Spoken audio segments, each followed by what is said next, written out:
Życie się toczy na patencie. Może kiedyś nas zaskoczy, tego nie wiemy, lecz to przodu wiemy. Czasem już się zachowujemy jak roz na pęcie. No i co z tego, co ci do tego, mój kolego? Wiecznie się przywalasz niczym górnik, gruzami nawala, zaprzestań, bo ja nic nie czuję, a przy okazji mieszkanie remontuję.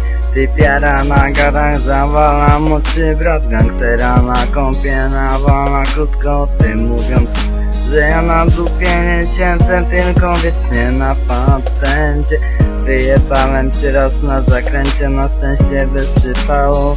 Miałem chyba szczęście na legalu, a w bagażniku sporo tematu. Bałem się na zajawce, zawsze jeździłem po trawce.